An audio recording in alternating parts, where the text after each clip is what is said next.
the Detroit Pistons ended up taking Ausar Thompson, brother of Amen Thompson, and then trading up to take Marcus Sasser out of the University of Houston. They traded with Boston, I believe, to get to the 25th pick. They had the 32nd pick. They traded it to move up to 25. I think it was just a straight pick swap there. And it took Marcus Sasser, another guard. I think he is he's just positioned as a guard. He could be a shooting guard, a point guard. He's a guard. And like I said at the time, I was a bit underwhelmed. I kind of was expecting Troy Weaver to do a whole lot more. Going into the draft, he was talking about hitting home runs. He was talking about, he likes the long ball. He likes the big move. And he kind of took the safe route as far as draft night goes. Now, look, I'll give him some credit. Managed to get 2 guys in the first round. He did that last season, and it seemed to work out for those 2 particular players. Problem is, I don't really feel that strongly about either of these players. I feel a bit stronger about Sasser, surprisingly, even though he was taken much further out in the draft. But I do feel a little bit better about Sasser. But before I get into my analysis of what I think this is actually signaling, or if it's signaling anything, got to talk about these players. So, Ausar Thompson was our top 5 pick. He is the guy that needs to hit. Marcus Sasser can kind of what's the word? Flop? That's the word I'm looking for. He can flop, and okay, you took him 25. The odds of him hitting relatively low. Ausar Thompson, though, you took number 5. You had the option to trade, potentially. I'm sure there would have been some teams that would be interested in trading. Geez, I'm getting blown up now. What's going on here? Okay, never mind. I'm just checking my phone just in case, because we know the NHL draft is tomorrow. We know, there's still potential for some trades for the Pistons. I'm just leaving it up in case we get any breaking news in the middle of the show. But anyway, so gosh, this is just sad. So I'm looking at Tankathon. I'm looking at Ausar Thompson's, player page. So his pluses are his assists, his steals, his blocks. He's a defensive player. He's a defensive player, right? He's not a shooter. Problem, a negative of his is turnovers, free throw percentage, 3-point percentage, and projected NBA 3-point percentage. So a little background. Ausar Thompson taken out of Overtime Elite. Apparently it's like the G League, but I don't even know. I'm still not total. We'll talk a little bit about these G League guys, because I'm not saying they can't be good, but as it stands, I don't know how much I can trust guys taken out of the G League, Overtime Elite. As far as I'm concerned, G League, Overtime Elite, they're basically the same. As far as I'm concerned, they're basically the same. I'm not gonna really make any true distinction. But okay, so let's look at his raw numbers. So he played in 16 games. Okay, already a little bit of a red flag. Just 16 games with the Overtime Elite. Averaged 27.6 minutes. So, that's fine. Played a good amount. Took about 6 shots, or made about 6 shots. Attempted about 12. So that's about 48. It comes out to a 48% field goal percentage. Okay, shoots 48% from the field. Problem, he was 1 for 3 in terms of 3 points. So that's 30% from behind the arc. Not what I want to see out of a top 5 pick. Now, here's the thing. That is we knew it when we picked him.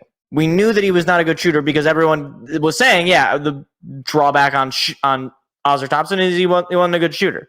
Unless you're talking about from the field total, in which case he's actually a pretty good shooter. But obviously, when we're talking about shooters, in this day and age, we're probably talking about the 3, right? I mean, sure, it's great that you can shoot well from long 2, and you're generally speaking going to make your shot when you get under the net. But whatever. So some of the measurables on this guy: 6'6" and 3/4. He's got a 7-foot wingspan. Okay. again, he's clearly modeled in a defensive mind. And given that Detroit had a really bad defense last year, I suppose I understand why they like this. He's a guy who's going to get a lot of assists, presumably. He's going to get a lot of steals, going to get a lot of blocks. And okay, I mean, that's fine. But again, this is a really unfortunate situation because, for one, we're in this position where we're basing a lot of our decisions on Cade and Ivy pretty much being the 1-2 punch offensively for this team. Now, obviously, again, every squad in the NBA, you have more than just two people who can, get points. I mean, look at the Nuggets. You had Bruce Brown, you had Aaron Gordon, you had Jamal Murray, and then obviously Jokic. That's four guys that were pretty much getting points. Now, was Aaron Gordon their primary shooter most games? No, he was not. Will Ausar Thompson be our primary shooter most games? I don't even really know, but I hope not, because you think somebody like Jaden Ivey or Cade Cunningham will develop into those shooters. Problem is, Cade and Ivy, I think they're both about 30% from three. Now, granted, Cade was close to 20 points a game last year. But look, continuing on with our stats here, because it gets actually surprisingly worse. So he didn't have a whole lot of free throws, but he was shooting 67% from the free throw line. He had made 3, roughly, attempted about 4, so 3 for 4, but that comes out to 67%. And again, there's decimals involved here, so obviously 3 for 4 is technically 75, but with the decimals, it comes out to 67%. And that's not good. That's actually very not good. In fact, one might even say that is bad. I mean, it's one thing, right, if you're, 7'5", right? Like a certain NBA prospect. And your free throw percentage is, 67. If you're Shaq and your free throw percentage is hot garbage. Okay, whatever. I don't really need your free throw percentage. I need your blocks. I need your steals. I need your dunks. Like that's pretty much what I need. This guy's not Shaq. Now, this could age terribly, but I don't think this guy is Shaq by any means. Anyways, he had about 6 boards a game, 6 assists a game, a block a game, a couple of steals a game, 3 turnovers a game, and he averaged 16 points a game. I mean, the thing is, he is 20 years old. He just turned 20. Hold on. I almost read his birth date wrong. I thought it said January 30th, 2023. I was like, oh, wow, he just born. We got him real young. But no, he's 20. He will be 21 by the end of next season. And I don't know. I just it pains me that I can't really give you a whole lot. And the problem is, he played in the G League or he played in the overtime league, whatever. I mean, they're playing in empty stadiums against who? They're not playing, and I'll get into this a little bit after I talk about Marcus Sasser, but they're not playing against, people that are destined for the league. Some of these guys might be, but most of them are, still going through puberty. These are development leagues, right? It's not like the minor leagues in baseball where you're playing professional players who either they're going to be in the majors or they're not. They were drafted and they're professional baseball players. They've either played in college or they were so good in high school that they said, F that, I don't need college. I'm just going to go play, I'm just going to go play the pros. And even a bad minor leaguer is way better than a high school player. Your average high school player would get shellacked by a minor league player. In the same way, a college player would probably shellac most of these overtime elite G League guys, especially if they're good. I mean, look, obviously you'll say, oh, well, actually, Ausar Thompson is way better than, Gabe Brown or whoever he used to play for Michigan State. Okay, maybe he is, but when Gabe Brown was playing college ball, Ausar Thompson was 15. And I think at that point, Gabe Brown would have probably destroyed him. I don't think it would have been particularly close. But and again, we'll get into this a little bit more. I want to talk a little bit about Marcus Sasser because I like that pick a little bit more. But as far as Ausar Thompson goes, he's got to prove it to me. I don't hate the pick. I don't think it's like, I think you pick the best guy available. And by all metrics, it seemed like this was the best guy available, the most quote-unquote NBA ready. He was a pretty much consensus top 5 pick, and we got him number 5. Okay. I mean, I don't know what I don't know. He could be really good. He could be a defensive monster. He could be, the next, dare I say, Draymond Green. He could be the next, perennial all defensive player of the year kind of guy. Or he could be nothing.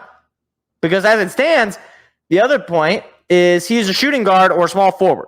That's what he's listed at here on Tankathon. Now, I don't know that we're going to play him as a small forward.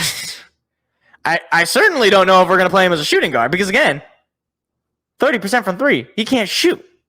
So I suppose we'll put him as a small forward, I guess. I don't know.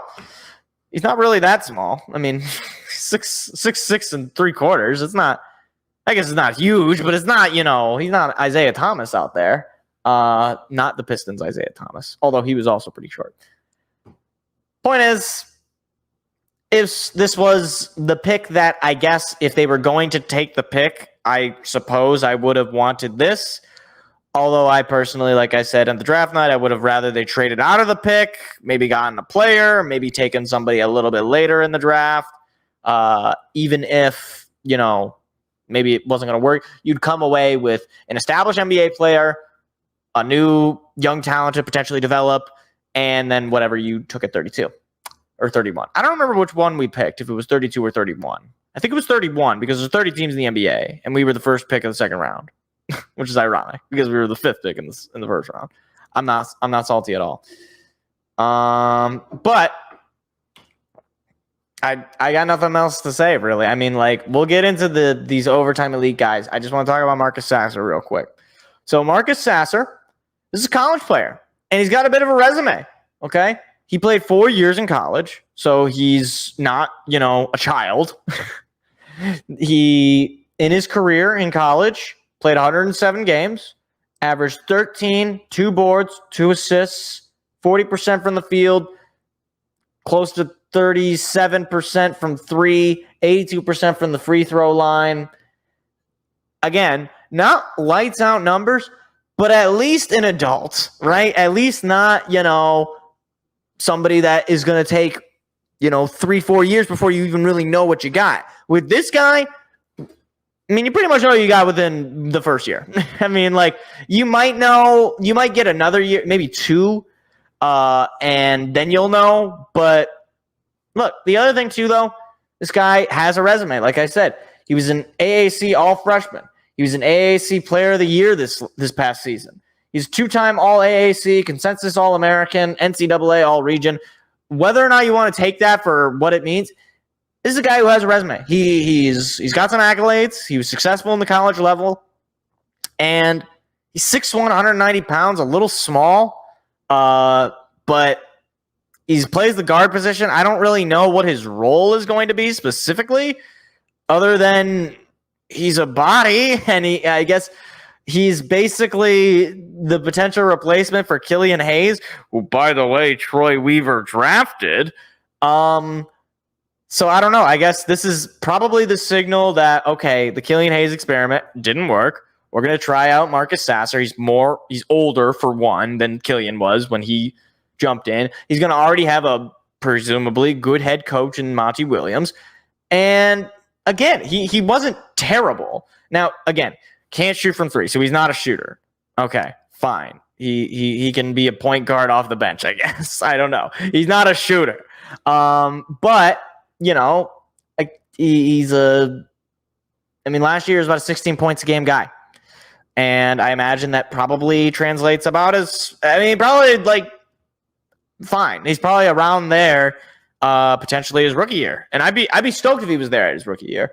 But realistically, maybe you drop, plus or minus probably more minus like 4 points, and go from there.